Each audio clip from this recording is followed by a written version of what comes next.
Hi, welcome to your math class. Today we're going to be finding the zeros of an equation using the general formula. We're going to be doing these two trinomials. This is our general formula. Let's start with problem number 1. First of all, this trinomial needs to be arranged in this manner: ax squared plus bx plus c. Okay?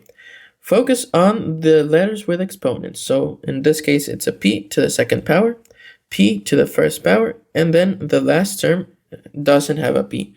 This is how you know it is arranged. Now, notice this is A, this is B, and this is C. Now, the general formula starts to make a little more sense because we have B, B, A, and C, and these are the letters.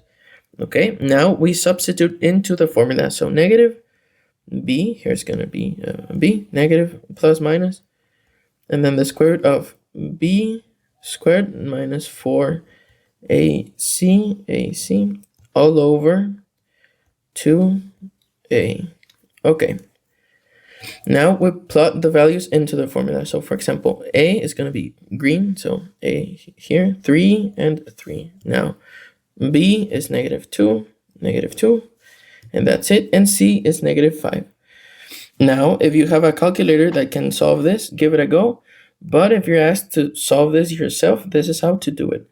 So first, negative times negative is positive. So positive 2, or just 2, plus minus square root of b squared. Negative 2 squared is 4, positive 4, minus 4. 3 times negative 5 is negative 15, all over 6. 2 times 3 is 6. Okay, now 2 plus minus square root of, and then 4 minus 4 times negative 15 is negative 60. Okay, all over 6.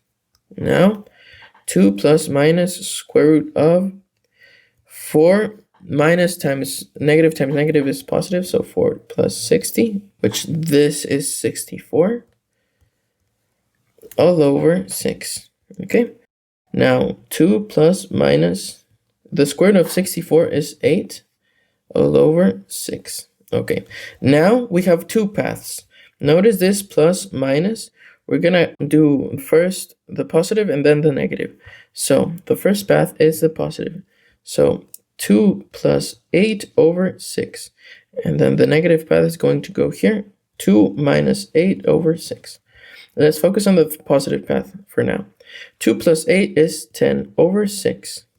Now, this can be reduced to 5 out of 3. This is our first answer.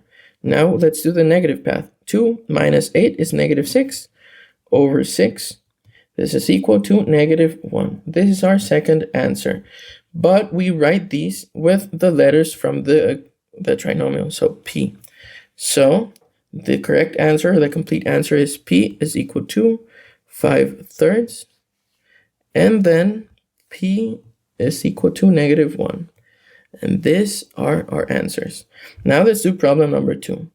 This is also already arranged. This is A, this is B, and this is C. Okay, let's write the general formula. Negative B plus minus the square root of B squared minus 4ac all over 2a.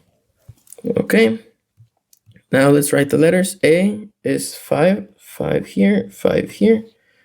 And then B is 19, 19. And C is 12. Let's solve.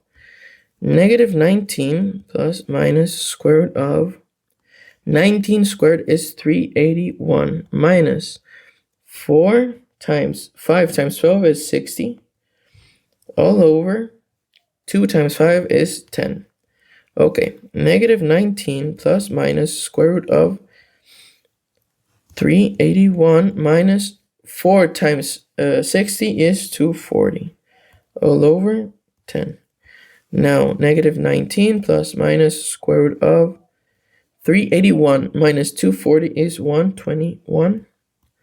And then this over 10.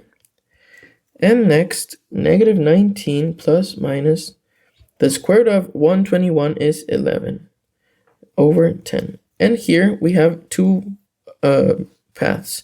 The positive path negative 19 plus 11 over 10, and the negative path. Negative 19, negative 11 over 10. Let's do the positive path first. Negative 19 plus 11 is negative 8 over 10. And this can be reduced to negative 4 out of 5. This is our first answer. And then the negative path is negative 30 out of 10. And this can be reduced to negative 3. This is our second answer. But the complete answer is with the letter n. So n is equal to negative 4 out of 5. And n is equal to negative 3. And this is how you find the zeros of an equation using the general formula. And that was today's class. I really hope it helped, that you learned something, and that you do great on your exams. See you soon, and God bless you. Bye-bye.